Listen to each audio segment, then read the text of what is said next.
Radio Okitalk, Radio Okitalk, von Mensch zu Mensch. Welcome to the Wizard of Odd edition 13 with Bryan Lahr. Today the topic, Guardian Angel. Well met, Bryan. Hey, Raphael. Good to be with you. Certainly one of my favorite subjects and a topic of lifelong quest for me. Yeah, very excited. So I just did a quick little 3-card pull for our radio session today, and I got the 4 of Cups, the 4 of Pentacles, and the Universe. Yeah, the four of Cups. The 4 of Cups I thought was really appropriate for my state of mind when I woke out of my blurriness last night. I didn't have a hangover, but I definitely had a magic hangover. Kind of funny. And the Universe, all the marbles, which really is exactly what today's conversation about. Hey, before we get started on the topic, I just want to check in with you on how's everything going around your neck of the woods over there. Things kind of like finding a bit of an equilibrium, or coming back to some sense of less panic. Well, what I would say is that equilibrium, in the sense that after a few weeks of, let's say, at least apparent uniformity in opinion and perspective on whatever is happening right now, it seems that globally and also locally a bit more differentiation and multiplicity of voices, let's say, is being allowed for.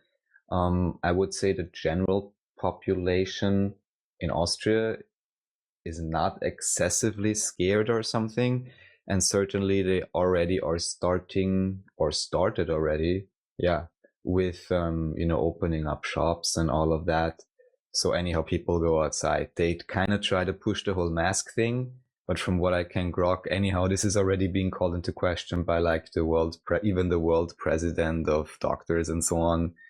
So and well, also, hey, just a note on that mask thing.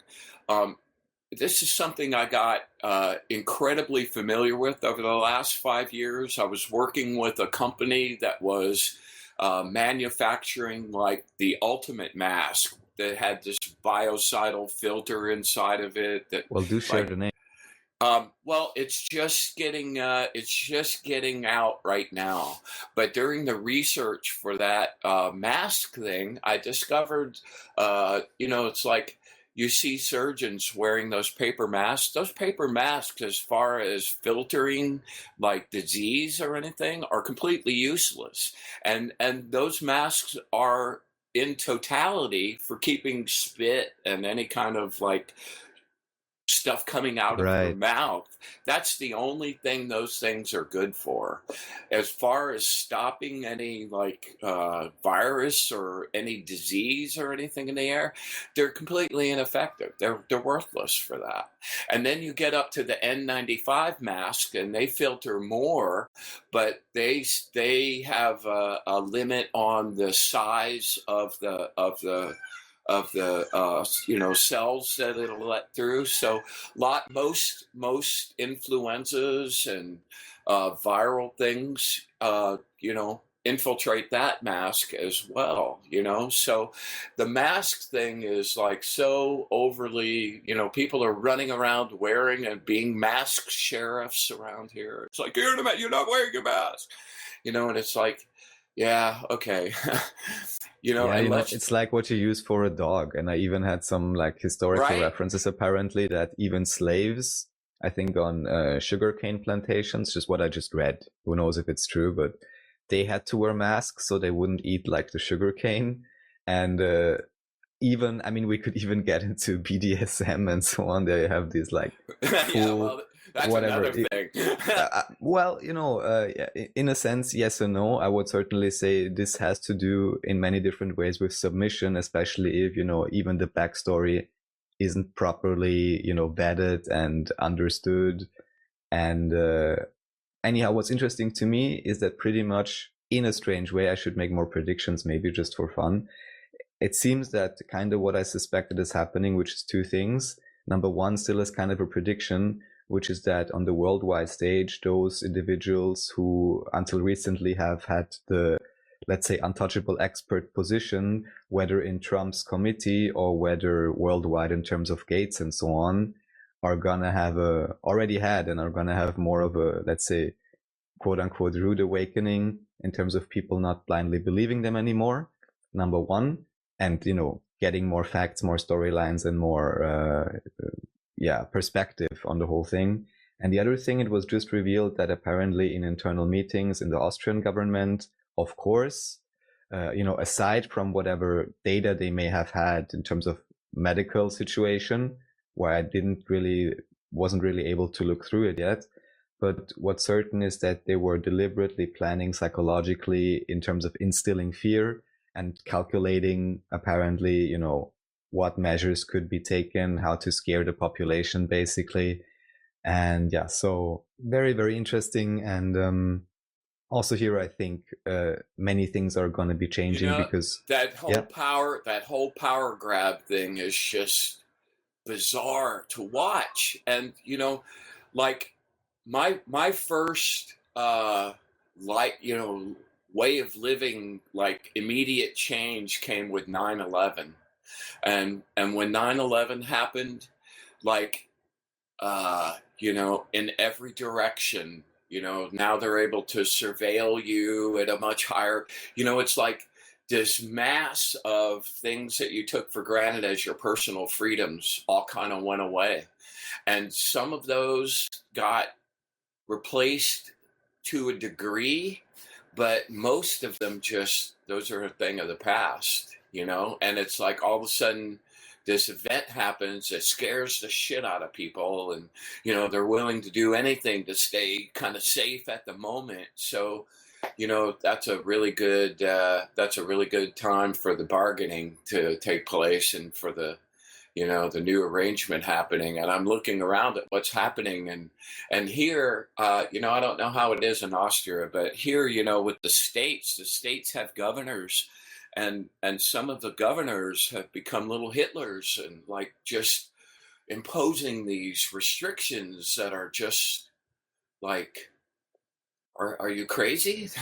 What country do you live in? Because it's not here. So it's kind of crazy the way that, the fear is being used to, to grab power and to change processes with people being in agreement rather than going crazy. But even, it's funny, man. They're like in the states where they're these super, super restrictive lockdown, like strict lockdown things, and people getting arrested in the park for walking alone, and shit like that. And right. I mean, we had some minor instances of this. I'd just like to bring one quote by, of course, Benjamin Franklin. Those who would give up essential liberty to purchase a little temporary safety deserve neither liberty nor safety. So, of course, I agree. And, there have been these instances also in Europe, but I think it's very revealing right now because while it seems in terms of world stage, and again, anyone can think what they will of Trump, but in many ways, he's still in the standard political, especially today, and media landscape, he's pretty much on top, let's say, in terms of attention. So while he's, keeps talking strangely about this hydroxychloroquine and other things, you can really see how local governments, and with local government, I kind of mean all other countries on the planet, and counties and cities and so on, are dealing with it quite differently. And I think this is in a sense great because whilst you could say that on a big level, already the opinions are turning and shifting, it's interesting to see which local governments really hold on to the strong fear narrative, because whatever it is, it's just certain that the threat scenario painted and the fear instilled and the shutdown caused is in absolutely no comparison to the actual, threat and issue we are experiencing in that regard. So it's really interesting to see then how local governments act, and then basically, to get behind it in terms of understanding if then, even though they may have different data or a more varied perspective, deliberately choose a certain message control and so on to make people afraid. And just to give one example, we have, of course, also a so-called, I guess you would say, Speaker of the House for the Parliament. And I mean, in Austria, we don't really have a Senate and a Congress, but the Parliament, and we have a second house, but that's really irrelevant. So the Parliament is where the thing happens. And there we have presidents or speakers. And the first one in this case, which, yeah, right, that's how it is the majority leader. And right now, this party, which is the, Black Party, or now they want to be turquoise, but whatever, the so-called People's Party. And they have both the chancellery and the government together with the Greens, but they are like the main part. And they have the president in the parliament. And the president of the parliament himself was, let's say, chosen to give the great suggestion, why not start an amazing tracking app where we can then track whoever has been supposedly infected or tested positively. And then through this app and whatever key rings, we can create basically a wet dream in terms of tracking. Yeah. And it's just crazy to see that your own technically highest servant of the people, in terms of president of the parliament, is pushing for this. Of course, I'm not surprised at all, but it's great, I think, because this now really reveals the background intentions and motives of many, and to really see if they try to be calm or balanced in their view, or if they are just fear-mongering and then really push their own agenda, even regardless of, let's say, real potential, medical preventative measures and so on and so forth. And of course, until now, no one has talked about hydroxychloroquine, or maybe they just started, but not from the government in Austria. And of course, no one ever is talking about stuff like, eat your vitamins and stuff. The greatest thing they arrive at is now they started to ease the shutdown, because they're more like, people going crazy inside with 2 children. If you can't properly, go to a park or whatever. So I just think it's great. Was it bad there with illnesses and deaths? Was it really bad? Well, show me one location where it's really properly well proven that it's really bad. We had like officially a few thousand that tested positive. And I guess even of those, it's actually ridiculous. I mean, from my point of view, it's ridiculous because I don't believe this storyline anyhow. But even here, if you would say you want to create a fear image with the statistics, they're really doing a bad job because it's really, really low. It's really low. And the hospitals are empty for weeks. The death ratio is so much lower. It's like 0.1% as opposed to 2 or 3% that they were predicting. Yeah. Yeah, even that. And then, of course, this is now also becoming official that pretty much everyone who died had 2 or 3 severe other diseases. So, Right, they were compromised to begin with. Exactly. And bad immune system, scenarios. That's why when I saw this happening back in, a while ago, I just did everything I could do to jack up my immune system and weaponize it to full max. And honestly, when you have your own system working at peak performance, you're it's exactly what it was designed to do, is to fight all of that stuff. And it does an amazing job, man. Our bodies are miraculous machines, man. They really are. Yeah. The only place that, I wouldn't have wanted to be in New York City. That's all I can say. But I don't know anyone that got sick. Not one person. Well, to give not really a prediction, but just an assessment, what is clear and what all the, let's say, financial and gold, silver people and investor people are saying, that anyhow, we had been overdue for a crash. So whatever may have really happened in the background in terms of medical scenario or health threats or people being sick and having symptoms, there had to be some kind of a reset anyhow. So now it's kind of easy because whatever will happen now can be blamed, let's say, on this situation. But of course, equally, exactly. what's very, very interesting is that also for Trump, or even worldwide, he can or has the ability now, because of this emergency, to do all kinds of things he wasn't able to do before, potentially. And again, this is not only mine, but my strong feeling and prediction is that he even deliberately set up this task force he has to kind of show how incredibly corrupt and crazy they are, along with the World Health Organization.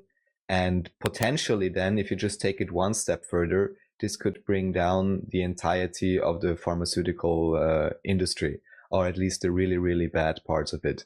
And I think that's partly the reason why he's always talking about this drug, even though I'm not even a big fan of it necessarily, although I don't know the details yet. I just know potentially simpler and even cheaper things. But even here, proposing the idea of a cure and to keep running with it, instead of continually pushing fear, lockdown, and the idea of a vaccination, where again, you don't know how many, crazy things are inside, is really interesting. So I expect some quite fun turn of events. The hydroxychloroquine thing, I think that's being touted out because that's in existence right now, and it's something, I don't think it's been put forth as a cure, but as it's shown some signs of helping in some patients, which it has, but at the same time, there's huge pushes in every direction for vaccines and other scenarios, but those are all 18 months away, man. Realistic, you could say we came up with a vaccine today, and then to get that produced, that's 18 months away, maybe a year if you're in miracle mode, So I think the hydroxychloroquine thing was kind of put out as, well, here's what we have at the moment. Well, just in terms of what we have, there's one thing to say about vaccination. So there is one great German journalist by the name of Oliver Janich. He's living somewhere, I think, in the Philippines and commenting on German politics. And he started a meme after kind of showing how especially Bill Gates is really involved in a bad eugenics way, with family ties, basically. His father was in Planned Parenthood and so on and so forth. And then they made a new meme because when the whole AIDS thing was in hype, they had a hashtag or a meme which said, give AIDS no chance. Also gib AIDS keine Chance. And now they made a new one which said, gib Gates keine Chance. So give Gates no chance.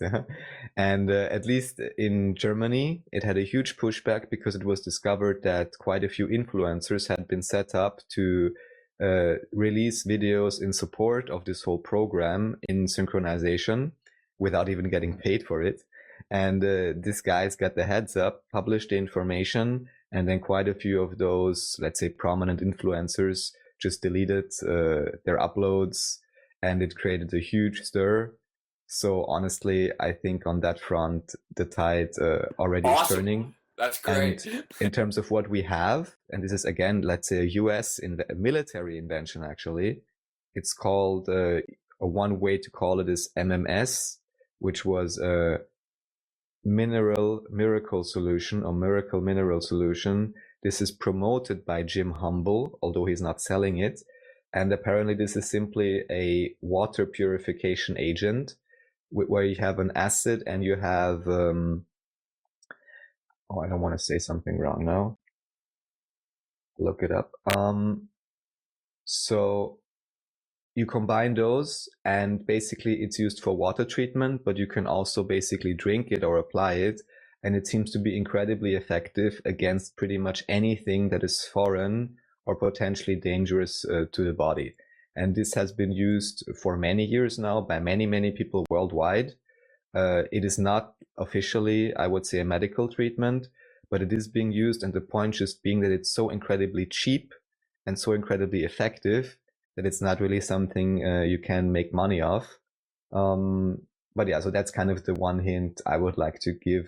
Jim Humble, MMS, not officially acknowledged to be anything, but there is a huge community, and also there has been, pushback on Facebook groups and so on, and which got banned because, probably it's just, too effective, right? This whole censorship thing that's happening with YouTube and Google and Facebook, and it's just, they like try to like put themselves out there as the bastions of truth and justice, but man, what I see is like this mega conglomerate of people trying to control how you think and silence dissenting opinions.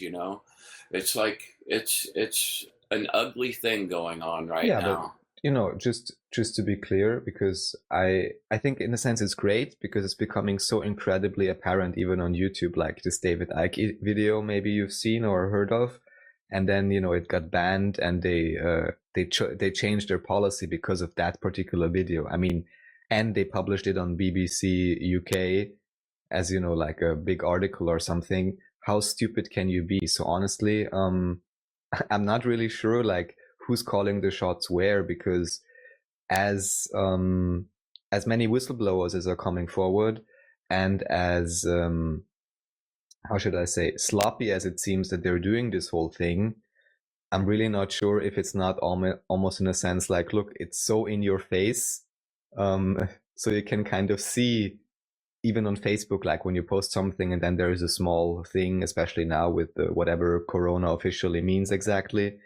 I mean, it's now so obvious because these processes have been in action probably for quite some time, and everyone who does some research knows, Facebook basically is a CIA project. Google through Alphabet and In-Q-Tel most certainly is whatever military intelligence project. So these are all these kind of projects. So I'm not surprised at all that probably ever since their inception to some degree, they have been used to manage perception information. It's just now potentially kind of gotten into a negative overdrive. But I think this may greatly help, number one, to restructure those companies, because in a sense, I really like them and I think they're great. They should just, stop meddling, messing with people's minds and money and so on in a bad way. But equally to show individuals that, they should be vigilant and potentially also increase the usage of other platforms so that this simply cannot happen so easily anymore. And in a general sense, I mean, if you would have a perfect dictator or something, or at least a completely open source system, even if it was centralized, possibly it could work really well. But in terms of a basic understanding, of course, all these huge monopolies, generally speaking, are usually not very conducive to, transparency, openness, honesty, and let's say equality. Well, and they all have political agendas that they're trying to put forth in the guise of keeping you informed, which Exactly. really pisses me off. I mean, it's almost like everyone knows how officially there's, I think, like 5 media companies now that own almost all newspapers, radio stations, and so on. Supposedly 100 years ago, this was much more distributed. But then again, here, if you look at these, I mean, there's more companies and technically many news outlets, but like the really huge platforms, it's clear that in a sense, let's say, is the same group. This is the same, if you will, elite or whatever, without judging that in any way. But then it's not a big surprise that if to the degree that the users let them, let's say, they're gonna, of course, push all of these angles. But I think what's great now is that so many people are noticing that, number one, other platforms gain in strength, and maybe eventually we can switch to platforms where something like this isn't even possible because of the inbuilt system. But even until then, if just people are aware enough, then I don't think they will be able to continue with that. And even here, there's been a recent interview on X22 Spotlight with a guy called I'm gonna look it up right now. Verhees, I think, and I'm gonna tell you right away.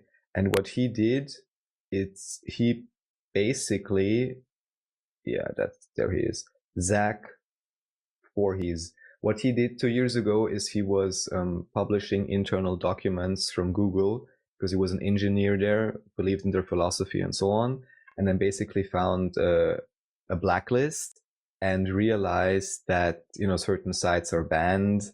And through this release, basically, potentially, they now change the algorithms again, at least for Google, I think.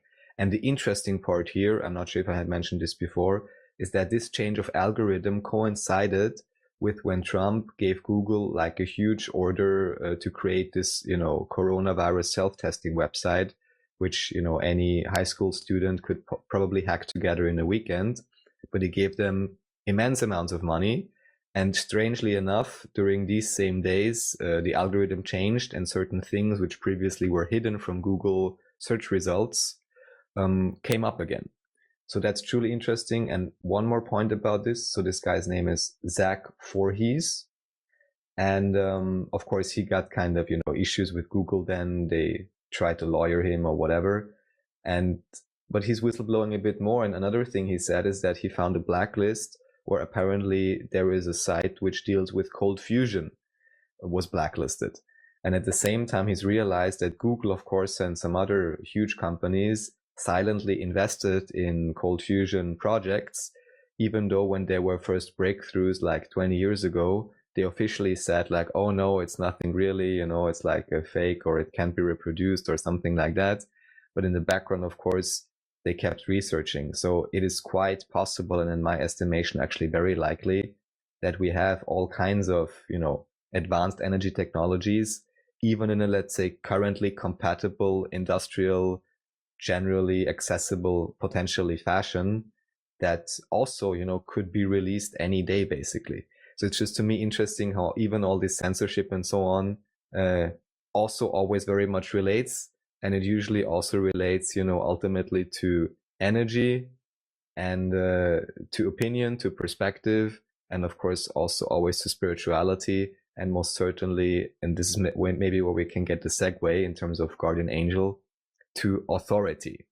So what is recognized as being an authority, and let's say, where do you get your information from? And most importantly, where do you take your cue in terms of getting your own guidance? Ba-dum-bump. Yeah. Well, that is a good segue into moving into the guardian angel zone. And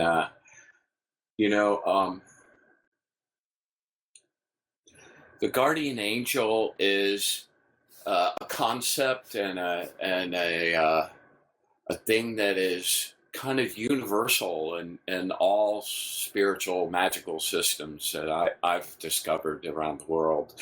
They talk about it differently, and we'll talk about a few of those just in a second. But universally, the connection to your higher self in a really physical way is kind of like a milestone in every magical person's life.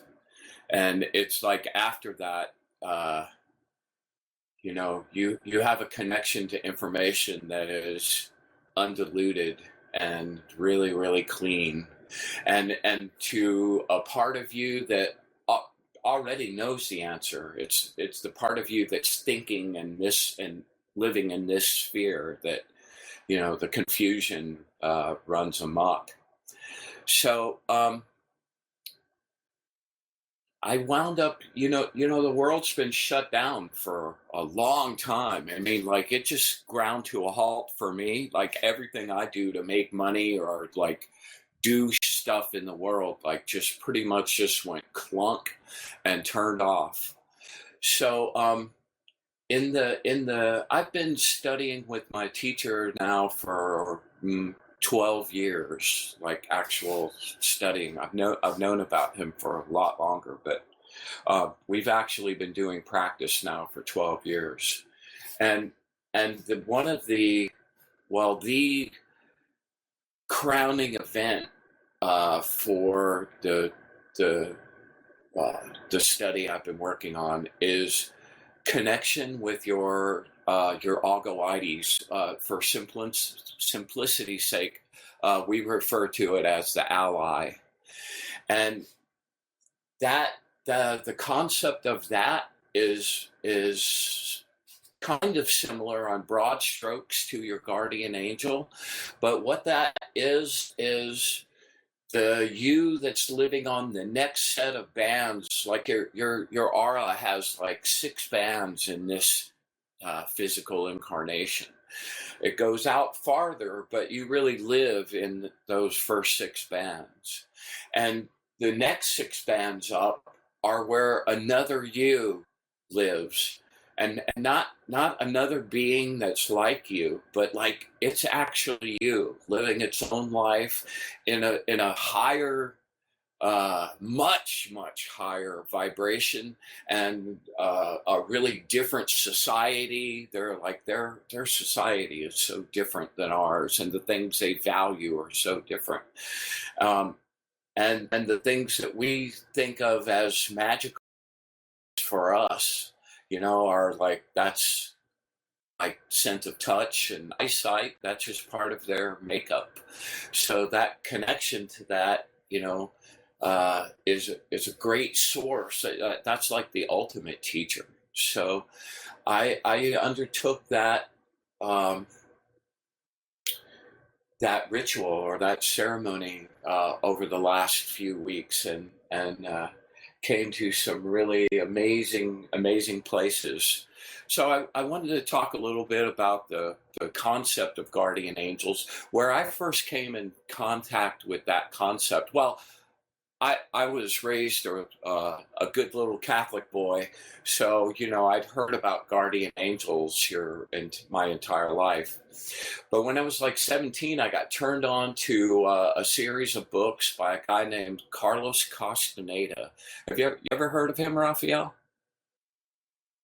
Though I haven't read anything, of course I have. Yes, he's quite famous, I guess. Well, it's getting to a point where I've asked some younger people of late, and they're like, who? So I just thought I'd check. And if you haven't read those books, man, strongly recommend them. Especially the first one. He gets a little into processes for making powders and stuff like that. Gloss over that stuff if you want to, but that was the series of books that opened my eyes to the possibility of real energy work, and actually being able to use your energy to do things here in this world. And as a matter of fact, one of the early exercises for Don Juan was Carlos Castaneda was an anthropologist doing a paper for his doctoral thesis on the use of psychotropic plants by the Yaqui Indians in Mexico. And so he goes to Mexico and is looking for a shaman, a wizard, and he winds up encountering this guy named Don Juan. And it's a fictional name, but a real person. And he's a Yaqui Indian sorcerer, and he takes Carlos under his wing as an apprentice and starts to teach him.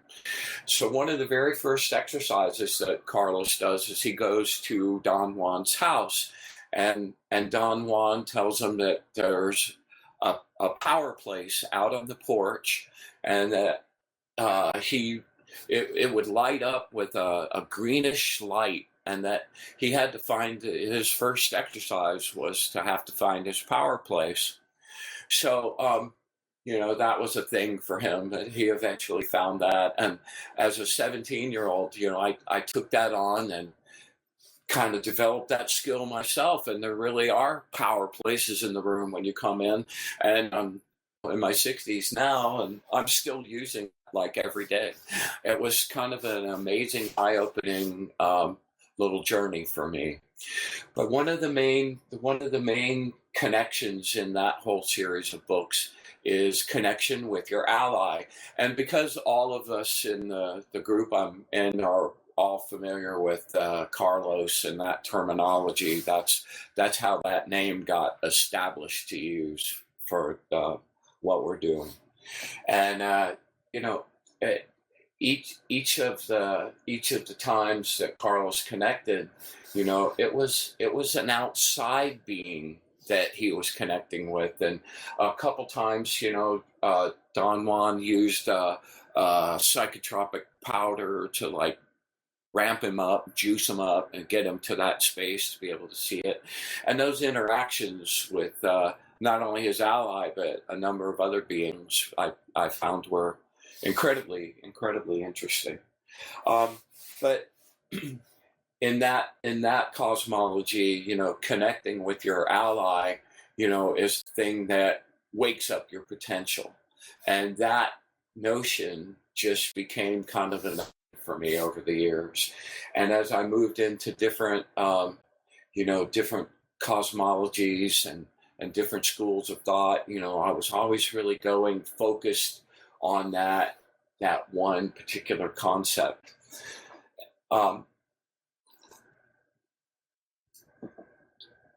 So like around the late 90s, I was deeply into Crowley and one of his main connections. Well, I take that back. Before I got into Crowley, I got heavily into the whole Abremlin the Mage, and doing that working. And I actually did that. I didn't do a 6-month version. I did a 3-month version. Where you connect, you know, his mindset was more of a Judeo-Christian kind of mindset, and was connecting to the vampire powers, and specifically his guardian angels, and then all angels, and his personal demon, and then all demons, and having that connection again was his like entry into adulthood, magically speaking.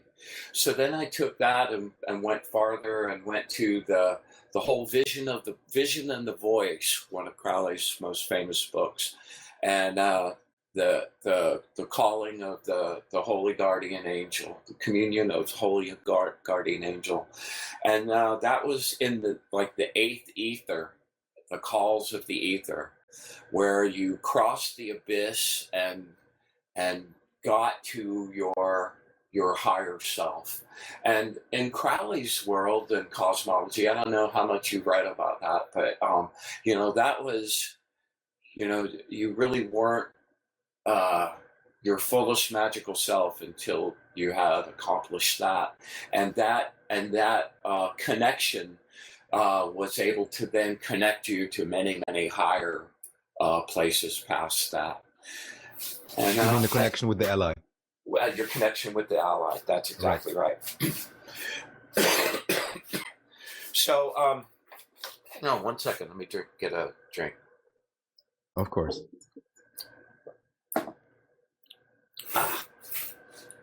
So that connection was super profound for me. But again, that was it. It was an outside being, albeit a being that was, you know, really connected to you and connected to where you have been and also where you could be going. But it was an outside being that it took some time to build a relationship and get to know. It wasn't like an instantaneous thing for me. And you know, that was super valuable, and I use that on a frequent basis. But I still knew there was just this really nagging little itch inside me that said, you know, you're not there yet. It's not there yet. So I kept questing, and a number of years later, I got into my my Afro-Cuban sojourn and my immersion into Ifa, and you know, your very first very first connection there is with your angel guardian, and there's a number of days long ritual that you go through of purification and preparation, and then you're helped into that by the babalao that's conducting the ceremony, and that was an incredible experience also. But that also is an angel guardian that is not you. It's an outside being that then you invite into your sphere and have communion with and connection with and learn things from. And all of these scenarios that I've described up to now have come with immense chunks of knowledge that was super, God, wow, just amazing to grok in fullness. And but at the same time, I just kept feeling like that was after I moved out of that scenario, and I was questing really hard for a system that got back to the stuff that I got into with Carlos, which was the energy work, and being involved in stuff that is not so much kind of a religion, with dogma and rules and regulations, and really is about the fleshing out of your creative soul in its maximum potential, and using your own energy to do that, as opposed to seeking energies from outside sources to give you that. And then I stumbled on, I didn't actually stumble on, I did a really intense ritual to bring me to the teacher I needed to learn my deepest heart's desire from. And it wasn't long after that I actually started getting information about this guy, and it was really, really hard to get to him. I spent a couple years just trying to get an introduction, and then another couple of years kind of dancing around, trying to show him I was really serious. The practice that we do is somewhat taxing physically.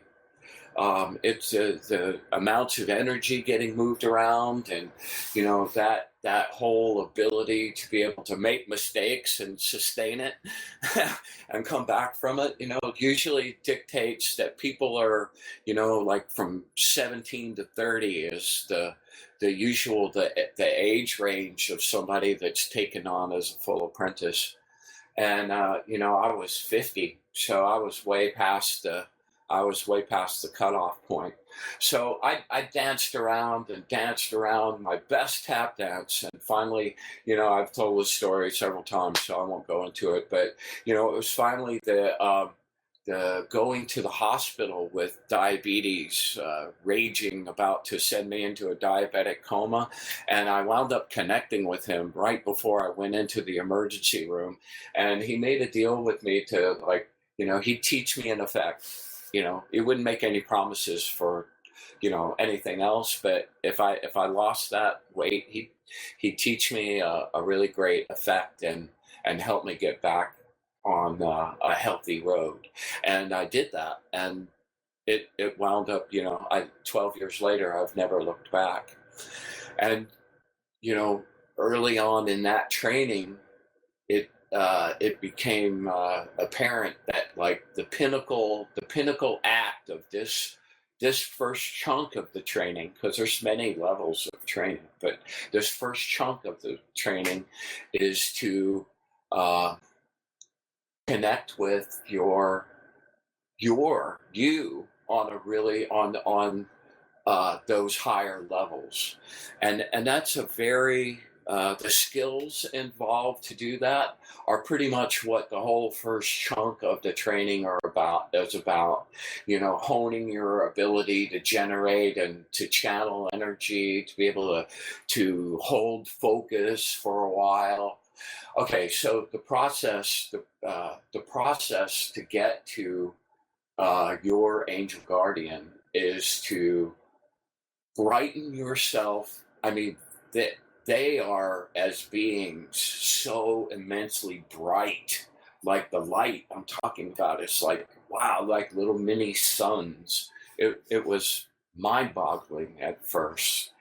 So in order to attract his attention, you have to, with your solar plexus, flash light that is so bright that it equals or comes close to their own brightness, and to flash it in certain ways and to hold that focus for however long it takes to get to him. And wow, that doesn't sound like that's difficult to do, but that was, wow, that was the hardest thing I've ever done, ever. So along the way, the ultimate connection with the ally is called spinning with the ally. And that's where he actually shows up and fuses with you, and you're actually lifted off the ground and in this slow spin as you are Merging, yes. and multiplying the things that you do, and doing all kinds of systems things inside, and you're learning about him at this mega, like, warp speed pace. So that's the pinnacle of it. There are a couple levels of it that are just an initial introduction to say, hey, I'm here, I'm going to be coming that way.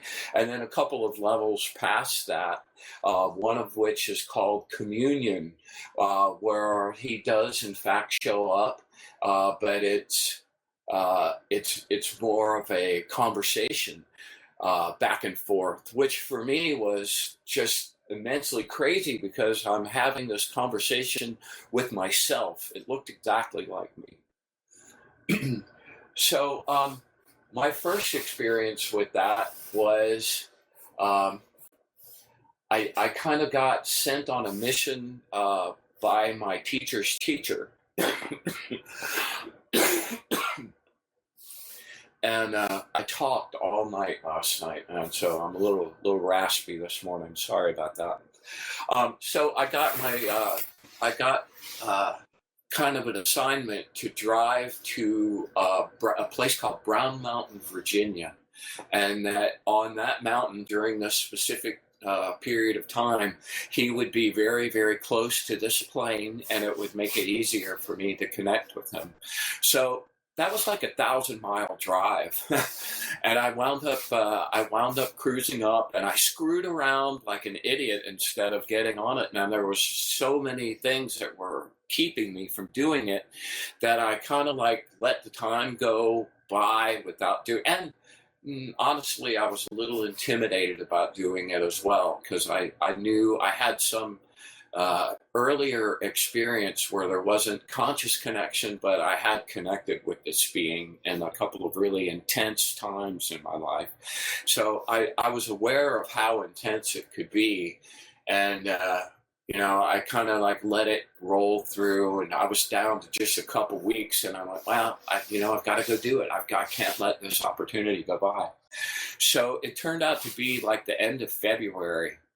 And Virginia is still like in the dead of winter in February, and it had been a very, very cold winter. So I cruised up. Brown Mountain is in the middle of a state park up in Virginia. I cruised up to Brown Mountain, got my grip together, went and found the place. There was not a soul on the road, and it was very, very, very, very icy, cold. It had just had a really intense snowstorm come through, and I'm going up to this climbing trail, and I'm so like not prepared with climbing gear or the right clothes or anything, and I've got my camera bag and a bunch of stuff I'm going to take with me. So I first drive down, and at the wrong entrance, which I didn't realize at the time. My solar plexus was going, dude, this isn't the right place. But it, by all the directions I had gotten and had written down that this was a trail.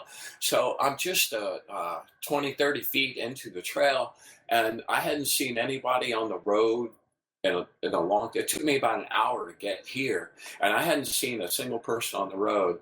And then I hear, hey, and I turn around, there's a park ranger. And I'm like, wow, okay, cool. So I'm trying to get to this particular place. He goes, oh, well, that's about 20 miles up the road up there. And he gave me really specific directions. But what a great little omen that, yeah, okay, yeah, we're going to keep you on it. Because if I had gone and traversed that, I would have wasted the whole day and exhausted myself and not been even at the right place, and might not have even known why, So I got just this little piece of synchronistic help at just the exact moment I needed it. So I get in the car and I'm driving up to this place. The elevation is going up, so there's more and more snow. About 1.5 miles from the place, I start getting this weird, like, kind of queasy, lightheaded feeling. And the way I react to like massive, well, at this time, this was kind of early in my practice. And like if I got zapped up, if my teacher like ran an exorbitant amount of energy through me, I would get a little lightheaded, a little queasy. And from time to time, I'd do a little puking. And I started getting that feeling, and I'm like, oh, wow. And I get closer and closer and closer. I get about 0.5 mile from there, and I had to pull over and puke outside the door. And I'm like, wow, this is not good.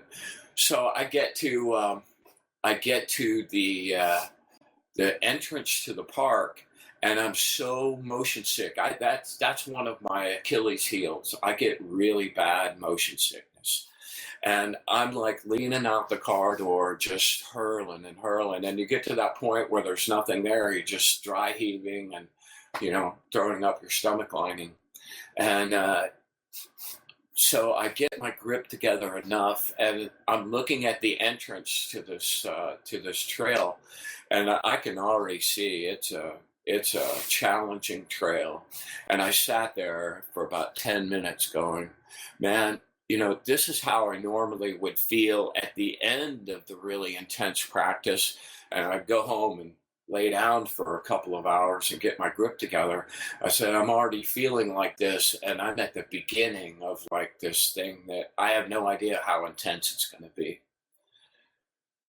So I soldiered up and got my grip together and start down the trail. And I'm like going down the trail, and I'm seeing like these little shapes kind of running off in the woods. It was about a 3-mile hike, a very vigorous mountain hike. Not any vertical climbing, but serious slopes and stuff you had to really maneuver around. So it took a very, very long time. And it was getting colder and colder and colder. And there was an ice storm predicted for the end of the day. Oh, man. The folly of a magician on a mission. So Perfect storm. yeah, exactly. So I get that, and that's really kind of interesting, because the ally will show up in one of two ways: either the body of light, which is this, oh man, it's like looking at the sun, and the shape that's you, and it is you, but you are so bright, you're like the sun, or the body of smoke, which is like it's like every storm that ever happened, like all in one condensed place. That's you. Very intense. So I kind of figured, well, yeah, it'll be smoke time.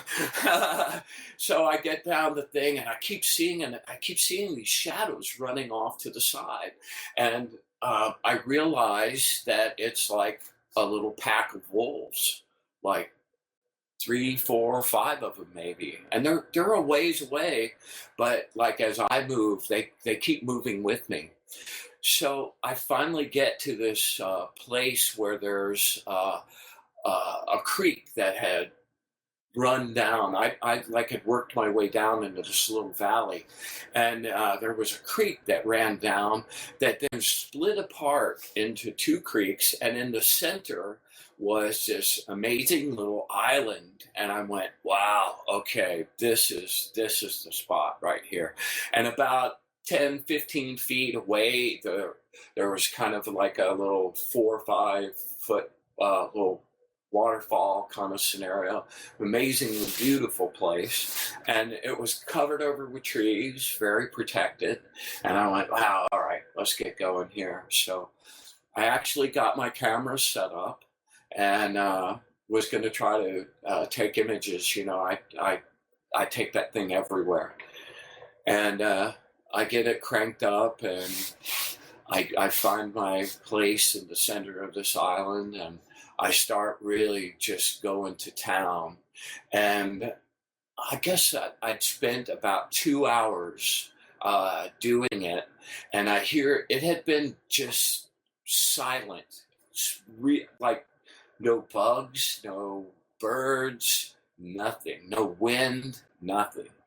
So I'm going now for a couple of hours, and I hear this rumble off in the distance, and I'm like, wow, what's that? And all of a sudden I start hearing this whoosh, and it sounds like wind going through the trees. And it's coming closer and closer, and I'm like really excited. I'm like, okay, this is it. And it winds up, I see trees moving, but they're only moving in like the path of the creek. So it's like this energy that's like contained in the path of the creek, and it's coming closer and closer and closer. And I'm like, wow, I got another wave of that like pukiness, man. I like hurled, and when I looked up, there was like this blue light wolf sitting on top of the waterfall. And like, wow, I wasn't expecting a wolf. And it was young, and it had this like the happy face, like play with me, and starts running back and forth on top of the thing. And I like was connecting with it, and it sat down, and I'm just like looking in its eyes. And I started going inside, and I got this whole like connection of like who this was, and that this wasn't going to be a full connection right now, but this was just an introduction and a say hello, and to be prepared for some intense mental things after this. And at that moment in time, I realized that it was starting to freezing rain and sleet. And I looked up and into the sky, and I got pelted with some little ice drops. And I went, oh no.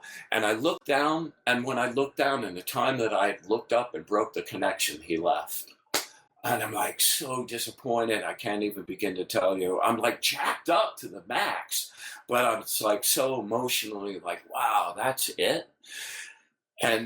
And I'm feeling really bad now. I'm like, so I can hardly walk. I mean, I felt so bad. I could have like just laid down on the trail and said, wow, okay, freeze me over if you're gonna, because I can't go anymore. And I had my tripod and my camera, which, by the way, like I had it set up on an interval timer, so it was clicking off shots every 10 seconds. And the second there was a blast of wind that you could see in the trees, and the second, the next shot after that, the camera turned off, shut off. I had to get it fixed. It like broke down. It like turned off. So I get my camera stuff, and I'm lugging that out, which is a good 30, 40 pounds of camera gear. And I going, and I'm going uphill now most of the time instead of going downhill like I was before. And man, it took me about 4 hours to climb out of that trail, and it's starting to get dark. And I found my way out of there, got in the car, and man, I probably hurled for a half an hour, and I couldn't get my whole head was just spinning and spinning and spinning. And I finally got enough grip together to go, okay, you got to get yourself somewhere. So I went and looked for just the closest hotel I came to. I was getting a room and I was crashing. And I finally found some place, which I had no idea how I did because my brain was scrambled, man. It was in a million different directions. I was getting these lists of things out of my life that were like blowing my mind. See, like just crazy things that at the moment seemed really disjointed. Like, why is that a connection to anything? I don't get it. And I'm like trying to latch on to what I'm getting shown here and told, but I'm just unable to like grab on and focus. So I finally get to a hotel room, and I like laid on the bed, and it was just this semi-trance state for hours and hours and hours. And I laid there, I didn't have the heat on, it was freezing in the room, and I was still just laying there sweating like I had never sweat before. And I'm getting these, like, this was kind of like the ugly journey, it's like the first part of the ayahuasca trip, before you get to the really good stuff. You go, a lot of people go through kind of a cleansing thing, and, some goo and outmoded stuff in your life, and things addictions and things that need to get dealt with, that you need to get on. And that's what was playing through for me, man. And a couple things that I just were emotionally wrenching, and I'm bringing this one up because in the latest thing, it like turned around in the really coolest way. One of the things she showed me was my list of people that I cared and loved and who loved me back. And it gave me the vision of how those people actually saw you, like in their minds. And God, dude, my ego was so crushed. Just absolutely devastated. And I was just like, oh no, that is just the worst.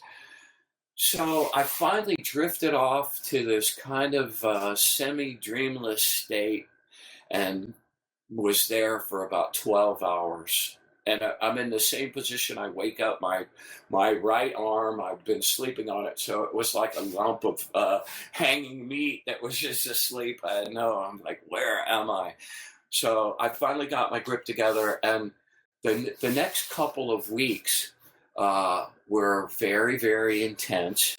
I had a group of guys I was doing effects with, teaching some effects to, and we were out back in one of the guys' backyards, and I was talking about that experience had increased some of my abilities, certainly my intuitive abilities. Some of my projective stuff was really coming along. And I was just at that point in my training about to get into materializing stuff, moving something from one place to another in your hand, or moving it from place to place. And we're talking about that specific thing, and there's a group of 3 of us, and I'm holding out my hand, and it's like I'm actually doing that effect, which I had never accomplished before, and a $10 bill showed up in my hand in front of everybody's face. It blew me away, it blew them away. It was like, what the fuck just happened? And it made me realize what that connection had actually done for me, and made me even more resolute in pursuing whatever training I needed to do, getting whatever I needed to get to achieve the right. And the final whilst we know that this is ultimately, you know, we then get into the whole question of what is magic used for and all the, let's say, higher truths and paths. But just to be quite clear, you literally physically manifested money. Is that correct? That's exactly right. Right. So just shout out to everyone listening. This is obviously not what it's about at all, because anyhow, and let me put the caveat to that. Yeah. You know, that was kind of a gift from my ally. But if you're going, you know, when you're doing a materialization, you're not actually creating something out of nothing.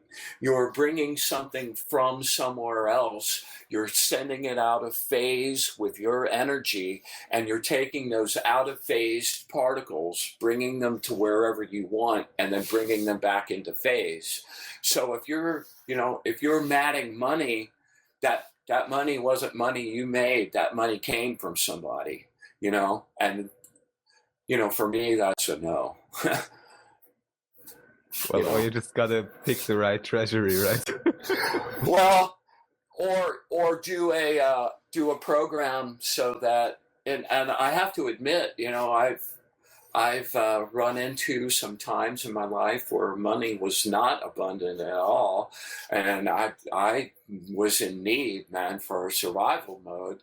And I've matted $100 bill before, but I also, you know, make sure that I put I do everything with programs now.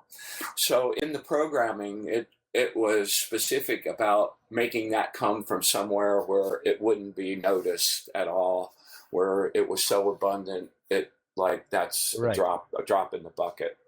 Yeah. Well, there's quite a few of those places too, so I think that's a good. Yes, there are. Good approach. What do you think about? Dude, you can do that with food. You can do that. You can use that to keep yourself alive. It's part of the skill you were given as a being to be able to do. Just like you can use your hands to start a fire or cook food, or your eyes to see. It's a sensory skill and ability that you have that, you know, you can use for your growth as a being and evolve and to survive, to make it through the world, man. You know, that's a really big difference in the school of training I'm in, as opposed to the things that I was involved in earlier in my life. In that, you know, most systems it's all about driving energy up and going up, which is really cool.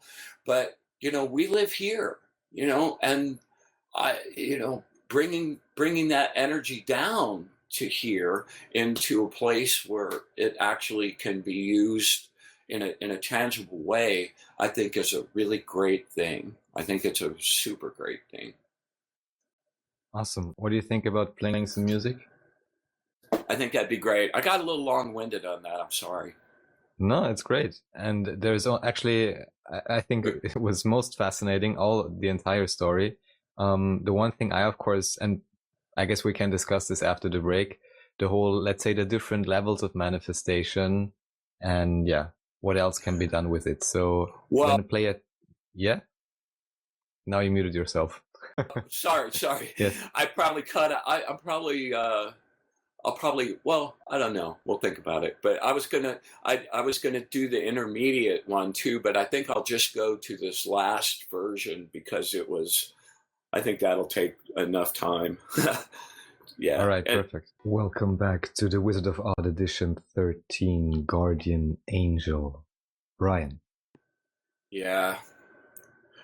I just took the musical break, which I love, by the way, to just reflect on the past few weeks, and what an amazingly life-changing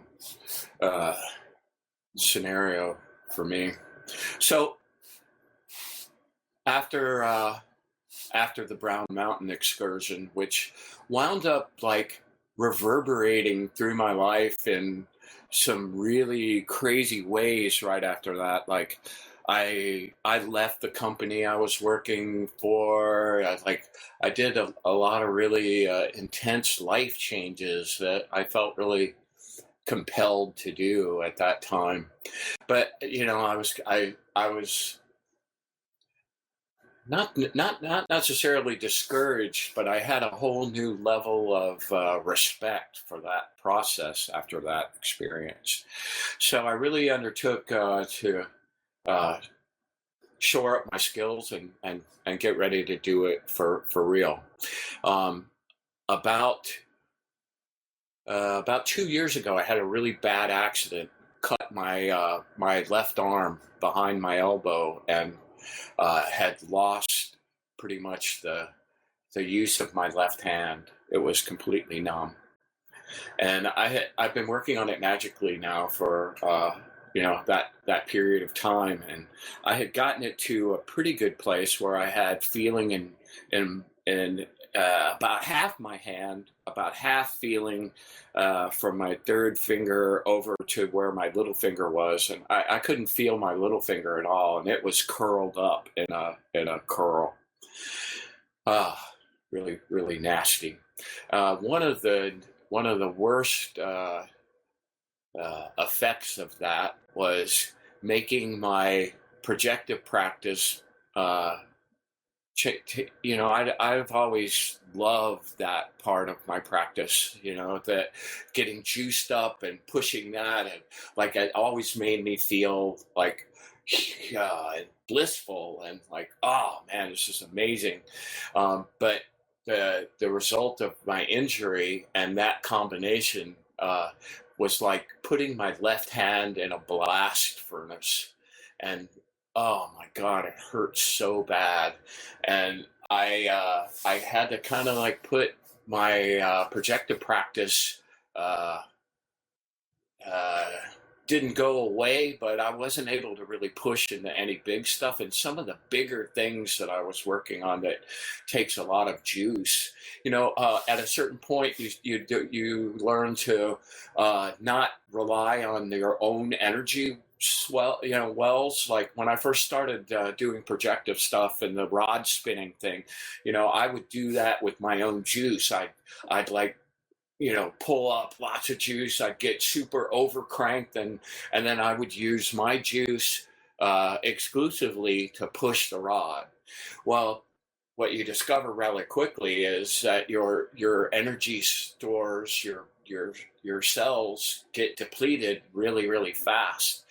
So you wind up learning how to draw with your left hand. I love drawing from super deep, or the part of the earth that's just outside the molten core into the mantle, where those things are spinning and frictions happening, is a source of some of the most amazing, clean, pristine, creative juice you could possibly get. So I go down there a lot.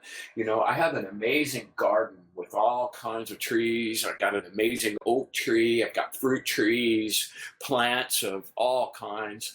And, I draw from them a lot too, where they're setting up the situation where you're at the same moment through your left side, you're drawing in energy, and it's channeling through your solar plexus and out through your right hand to do the effect.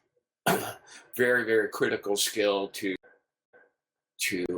learn and to get really proficient at. So I had done a communion thing with my ally about 4 years ago, where I actually connected with him and saw him, but at a very great distance. He wasn't very close to me, and we actually talked, and I've enjoyed that level of connection since then. But the ultimate for me was to actually do the spinning part of it, and the thing that I really wanted out of that is that when you connect to that spirit, it multiplies your skills, not just your magical skills. It multiplies all the things you do really well, and I wanted to experience that really bad. So about a year ago, I had been working on my hand, and it was getting better and getting better, and I'm like, I'm going to give it a run. Augie was like, "Are you sure you want to do that, man? Your hand's still kind of like not in a good place." And I went, "Yeah, I know, but I got to do it." The difficulty in this particular, or the most difficult thing for me, was achieving a level of brightness with your energy that usually is like, for me, it's like getting to that level of brightness is usually the last little step right before the trigger happens on whatever effect you're going to do. So you're not really holding that level of intensity for a very long time. It's a very short time. But with this, it could be 10 minutes, it could be 10 hours. I asked Dog about, what was the longest one that he ever seen, and the longest one that he participated in, the guy took 30 hours to do. I mean, I just can't even imagine what that would feel like at the end of 30 hours. He must have been in bed for a week. So I did a run, and I jacked up, and I got really, really bright, and we're talking a brightness that's so bright that if someone else was in the dark garden with me, that the garden would start to look like lit up a little bit. They would be able to perceive that. It's very, very intense. And so I get really jacked up. 10 minutes go by, my hand is starting to burn. Hour goes by, my hand is on fucking fire.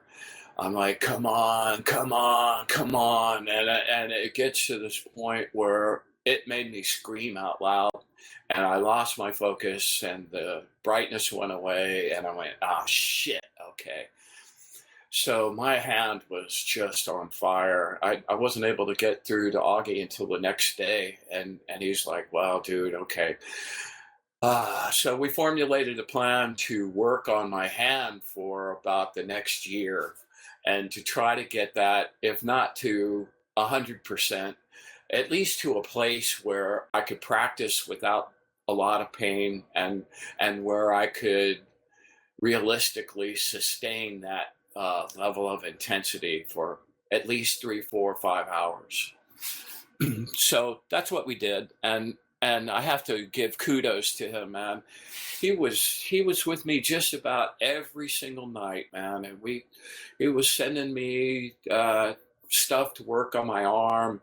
I learned so much during that period of time, like the little programs he would send, and went into like little specific spots in my wrist and my arm, and back behind my elbow where the nerves got cut, making little constructs and programs that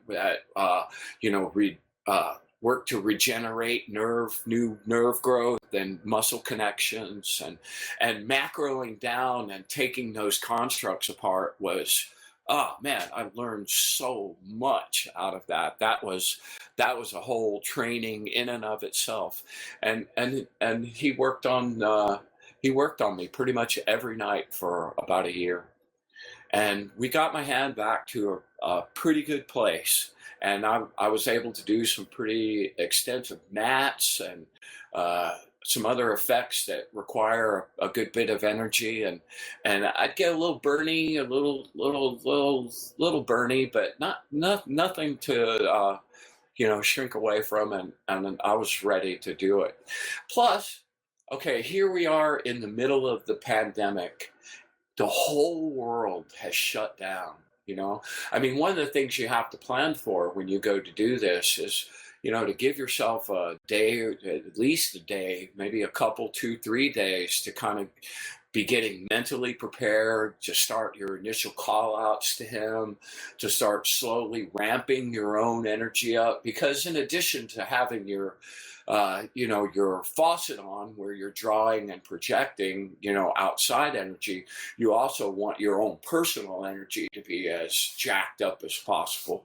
So, it's good to leave a couple, 2 or 3 days. The actual day that it happens, you're good for nothing. I mean, that day's about nothing except that. And then depending on your experience and, whether he shows up in the body of light or whether he shows up in the body of smoke, you could be kind of down in the bed for, at least a day or two, maybe 3 or 4. A couple people have been out of commission for a week or so. So, you need a period of time where you can kind of make the world go away, and there's not a lot of worldly concerns that you have to be dealing with during that time, because you are so far away from this plane at that time that, like, coming back here to deal with this place is just like, wow, this sucks really bad. So we decided to go ahead and do it, and this was pretty close to the beginning of it and of the pandemic scenario. Everything had shut down, been down for about a week. I decided I'm going to give it a go. There was really a beautiful day that lined up astrologically, numerologically, synchronistically. Like, everything about that day was like, okay, go for it, man. So I did. And I got ramped up. I got really bright. I was holding it. An hour goes by.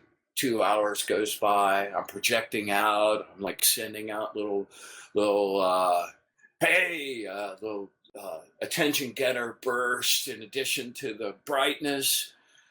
Really intense. So I got into about 2 hours, and I could feel his presence. I couldn't see him anywhere, and he was a very, very good distance from me. And I tried to ramp up the brightness a little bit, and my hand just went, oh. So I'm holding it. My hand is absolutely, when I say like it feels like putting it in a blast furnace, I'm really not exaggerating.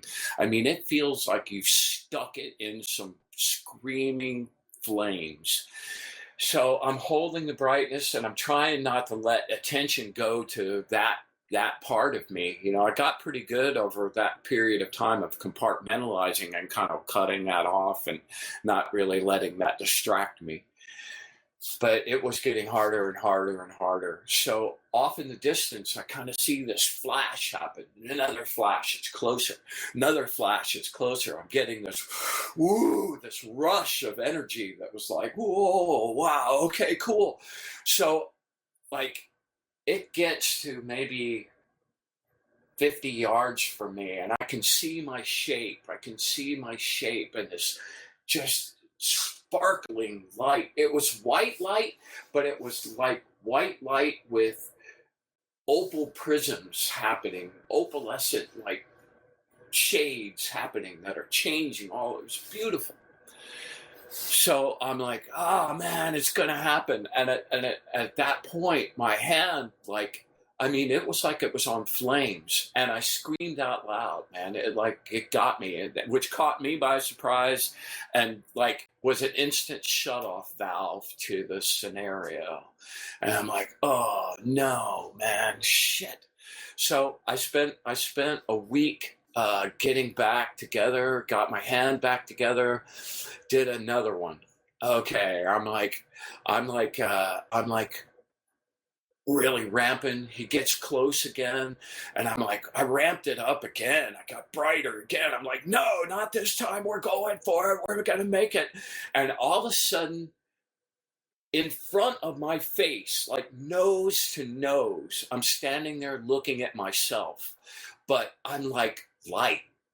And my shape is like, my eyes are me, my hair is me. I was in better shape. I look good. I look good, man.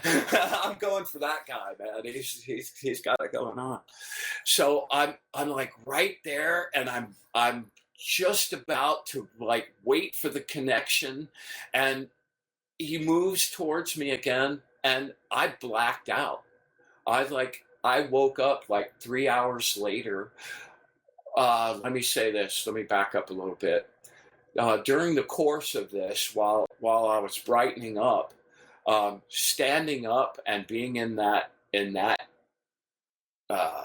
bright zone really difficult to do, especially for an extended period of time. So I was sitting in a chair as that was happening, and I could see him a ways away. I stood up, and he was right there in my face. And right as I'm like, all right, here we go, and bam, I'm out. And I woke up and I'm laying over on my left side, and I realize I'm on the dirt. I'm on the dirt ground, and I'm like, oh no, no, no! And I don't know what the fuck happened in that particular scenario. Yeah, but, I mean, now you're screaming, but you just don't remember. Who knows, right? I shut down. I completely shut down. I have no memory of that 3-hour missing time at all. So I got up and I was like super bumming, and there was like no part of me that was like, okay, you just failed. You know, I was already thinking about how I was going to like get geared up for the next one. So I spent about the next 10 days going for it and rehabbing, getting myself together. I was eating all the foods I could get my hands on to get myself in a good zone. You know, every time you use that kind of energy and you project that, you burn through chromium, you burn through tons of, as a matter of fact, many times you can exhaust your oxalic acid levels and a bunch of other minerals as well. It actually physically consumes nutrients from your body. So, you know, after any kind of a working like that, I make sure that I'm like pumping in the citrus. I'm getting the monstera. I'm eating the dragon fruit. I'm like doing the pumpkin seeds. I mean, everything I could get my hands on to jack myself up and get that back to a good zone. So this brings us to not this past weekend, but the weekend before. Yeah, that's right. And I'm like, okay, this is it. And I just spent the whole week, man. I just checked out. There wasn't anything going on business-wise for me. I like completely cut off all the conspiracy theories or here's the real truth. You know, it's like, oh my God, would everybody just shut up with that? I was coronavirus to the absolute max. I didn't want to hear another word about it. And I just shut off. And my little world here, man, I've got a cool little world. I've got a really big garden and a really tiny little house that I don't have to spend much time taking care of. It's got all the stuff I need to like do what I love to do and be an artist. And my garden is fenced in and is pretty much covered over with plants, or it's my own little private like world. And since the state order was stay at home, I went, you know, I'll be a good guy and take you up on that. I'm staying at home. And so I got super jacked up, went that next Saturday, and I was like, man, and I knew, you know, all of the other ones, it was such a foreign process to me and a scenario that I didn't have any personal experience enough to be grokking it. I had lots of information and knowledge, but I didn't really have the grokking part of it, you know? So I never really felt, I always had this part of me that, I don't know if it's doubt is the right word, but it's like, oh man, I hope I can do it. I hope I can make it. And this one, I woke up the day I was doing it going, I can't wait, man. I felt like a kid at Christmas. I was like, I didn't care about any pain. I didn't care about anything. How long it takes some serious effort to stay collimated with your energy at like supernova level for 3 hours. I can't, you know, I guess you could do it longer, you know, and people have done it longer, but like even at 3 hours, it was intense, man. So that morning I woke up, I was in the best space, man. I like just attacked it. And my hand, I was doing some new stuff. I used the Jinsen Jitsu stuff on my hand a lot. It's helped me significantly. So I'm like ready to go and pumped. I couldn't wait for it to get, you can start once it gets dark, but as long as it's 9, 10, 11 o'clock, people are still up. I like to wait till midnight. Hang on. By midnight, pretty much the astral sea is getting as quiet as it's going to be, and I like that environment for doing these things. And the people living next to me, I never see them ever. And the guy that lives next to me that is a good friend of mine, he's down at his house down in the Keys, and I'm watching over the place. So that's, I've got this really perfect carved out little chunk of space-time to do this one thing, focus thing, which was awesome. You hardly ever get those kind of opportunities. So I went at it full bore, man, and I'm like, wow, I'm ramped up really fast. The last couple of practice sessions where I made it pretty close, kind of like did me good. I'm like, got the plants. I'm feeding from the plants, especially the oak tree. I know this sounds really crazy, but it seems to me those plants not only have like living energy, they have a living consciousness of a sort as well. And man, I was getting support from the garden, all the bonsais. Man, everybody's like, oh, yeah, do it. So I got jacked up, man, and it went about 3 hours, and I'm like, come on, man, come on, baby, and I hear these words like as clear as you and I talking right now, and it goes, create a vortex, and I knew what that meant. So it's like well, imagine standing in the eye of a hurricane and making energy spin around you like that. So I'm spinning this vortex in a counterclockwise way, man. I made it go out about 10 feet from me and about 6 feet tall, and I'm using pure white light. And I feel him getting closer and closer and closer, and I'm making the vortex spin faster and faster and faster and faster until you can't really see anything. It's moving so fast, it's just like a blur. And all of a sudden it starts to turn dark and cloudy, like rain clouds. And I'm like, oh man, I know what's coming now. And lightning starts happening, and I'm like, oh man, dude, it's like actually being like right next to the eye of a hurricane, and this incredible thunder, and there's wind happening that's blowing my hair back, and I'm like, wow, this is fucking crazy. And out of the vortex, in my shape, exactly like me, there he is, standing right in front of my face. And inside of him, instead of it being, well, all around him is this blast of like lightning sort of light, and inside the body is just like this brewing, like the most intense thunderstorm you've ever seen. It was awesome, beautiful beyond my words to even begin to describe. I was just awestruck. So I'm like, yeah, he's right there.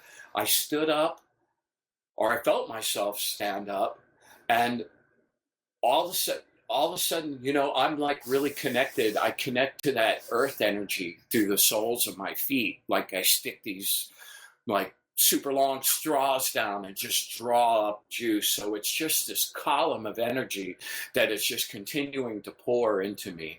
So he went down to my feet, like a couple feet below the ground, and started wrapping like a ribbon, like a silk ribbon around that energy flowing up into me, hit my feet and came up and wrapped around my whole body and encased me in this ribbon of energy. And I went, oh my God, dude, this like rush happened up my spine that was like an explosion and sat there in my head, and like, oh man, like I don't really have anything to describe it to except, like doing psychotropics, that very first burst moment where you realize you're just like somewhere else, but you're not sure where. And it was just blissful. I was expecting when the body of smoke shows up, it's usually kind of brutal and a little rough. And I was prepared for that, but I got this incredible blissful feeling. And all of a sudden he's pulling me away from me, or away with him, back into the garden a little bit. And I feel myself like starting to rise up a little bit. And I turned back around to look where the chair was, and I'm still sitting in the chair. Like, what? And this is how I knew it was actually me and not another outside being that was close to me. I've been told I have a very distinctive laugh. So I look over my shoulder and I see myself sitting there, and my very first thought was, oh my God, I've died, man. The fucking body of smoke showed up and I'm dead, man. He fucking killed me. And I hear my laugh, but in this strangely modulated zone that was like, oh my God, he's laughing at me, man. He thought that was so funny, which I would have, like reversing positions, I would have thought that was hysterical, right? So I get lifted up, and I spent the next 4.5, 5 hours just floating around the garden, seeing his world, sharing my world, talking to him like you and me are talking, getting information about things I'd wondered about myself and my surroundings all my life. And I can't even begin, and felt this if I had to single it out, this would be it. It's the first time I felt truly whole in my whole life. It's like there wasn't like this little missing, like, okay, you need to still find this. This is all really great, good addition, but you haven't found the one you're looking for yet. And all of a sudden that thirst was quenched, and thirst on many levels were quenched. And my experience with that was so amazingly blissful. I just have never experienced anything like that ever. I want to go back so bad. I didn't want to come back so bad. I wanted to just stay there forever. And oh, don't you worry. I mean, from my perspective, we are staying there forever anyhow, I ain't leaving. We never left, right? You know what I mean. Coming back here to this place, man, and all the stuff that goes on here, man, is so like, And this is the front lines. This is the front lines, Of course. So I came down from that, and over the last few weeks, I've been teaching him about our world, their things that they value, and the things that they do, and what their lives are about are so different than ours, and so devoid of the same kind of emotions that we have, that I was explaining to him. I made in my mind kind of like historical evolution videos in my brain, of images like about money, and the whole way that our world is kind of set up on a barter system, and it's like, here, I'll give you this for that, and money means this, so you can do this, and you can get it for that. And I did this whole like thing back from caveman things, like this progression of images about how the system of barter and finance has evolved over those millennia. And I did 5 or 6 of those, like our love emotions, and like just different kinds of things about our world and how it functions.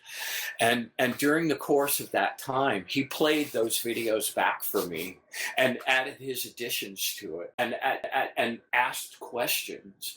And it's like, dude, it's like this whole like a learning thing, and these blasts of information where he would like go, he's inside you now. So he has access to all your memories and anything that's ever happened to you. And I'm getting, like I did at Brown Mountain, but in sort of in a different way. I was getting these long lists of blasts of things about me that were like going by in turbo speed, which I had my intuitive vision jacked up with his at that time, so I could see it. I mean, if I had to look at it with my world eyes now, they would just go by in a blur, like you were shuffling cards or rifling through cards. That was that fast. But I was able to like get it and comprehend it, and like, oh, okay, I get what you mean. And he had sent me back so many of the communications I tried to send to him symbolically, and sent back with his additions to it and his communication in it as well. And you know, the thing I brought up at Brown Mountain that was so devastating, where I went down the list of people that I had loved and who loved me, and saw them, got to see their vision of how they actually saw me, all the flaws and what they really think about it inside that they would never say. And that was so really devastating then. And it was interesting, in this mode, he played back a number of the Brown Mountain little image sequences. Among them, the way people see you thing. And it was after that I was considering that I went, wow, what a cool kind of like statement on evolution for myself, in that this time when he played it back, it was like I was looking at it devoid of emotion, and it just was. And I'd already dealt with all of that. And how people actually saw me now doesn't really matter. And the fact that they saw all my flaws and still love me anyway, awesome, really cool. You know, so it was like this 180-degree perspective change in my own way of being and thinking, you know, from the first time that I did that. And I thought that was really profound and kind of a satisfying moment, in that you realize, well, man, you know, maybe all that practice really was for something. This is a good place. And since then, I've been learning new effects, and dude, just in this crazy place, and able to keep some little keys that let me connect to those ribbons of bliss when he first connected. And oh my God, dude, that, you know, that song I sent you was kind of like, those lyrics were not about whatever she was writing about, but those lyrics were exactly what had just happened to me in like the most visceral way. And it was like, man, all I had to do was listen to that song for about 2 or 3 days. And every time I would plug it in, I would be right back in that bliss mode, man. Ooh, amazing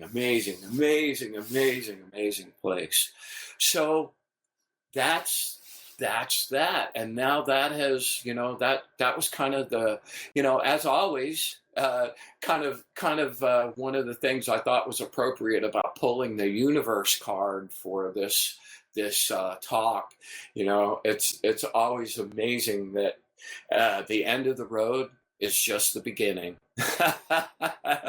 You know, the end of that chunk, you know, that accomplishing that was like the end of that chapter. And now this whole new chapter has opened up and bloomed, and I'm just, man, that keeps me young. It really does. That thirst for exploration and knowledge and the surprise about what's around the next corner that I have no idea exists at the moment, you know, keeps me young and happy. So anyway, I know that was really super long-winded. Sorry about that, but that's kind of what it took. So any questions, comments?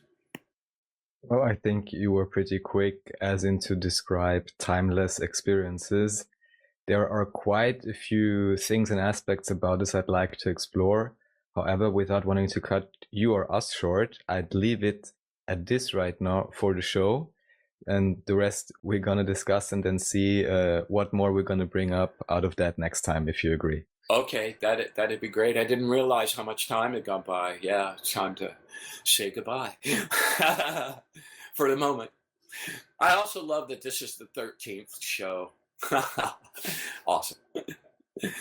Synchronicities all around. Yes, so, indeed. Yeah, thank you so much for sharing these stories. I think it's great insight to anyone actually listening closely, and maybe also Go feeling for your into own. Go for your own. Go for your own. It is the most. It's just yes, you gotta do it yourself while you're here. Go for it, man. If you leave the earth with never having done that, you would be poorer for it. You know, get it. It is a treasure and riches beyond anything that I could even begin to say. Oh, I gotta do one last thing. Okay, the symbology thing. During the course scenario, he kept flashing me the symbology of a peacock with its feathers in full display mode. So the next morning after I woke up and got up and was going to try to go start functioning again, I get a cup of coffee, I wander out of the garden, and standing right outside my garden gate, about 5 feet away from the gate, we have a lot of peacocks that wander the neighborhood, but I've never seen one in full display. And here's this guy with easily an 8-foot spread 5 feet away from me, first thing I see in the morning. and that is in my cosmology, that peacocks are really excellent omens anyway, but a peacock spreading its feathers like that is like an omen of really deep wealth and riches and splendid goodness coming to you. And I'm like, wow, what an amazing thing to see the first thing. So on that, I'll shut the hell up, and we'll do some more next time. Thank you, Bryan, as always. And yeah, we'll continue on. It is all ourselves, so we can continue to enjoy this amazing ride. Thank you for sharing. Radio Okitalk.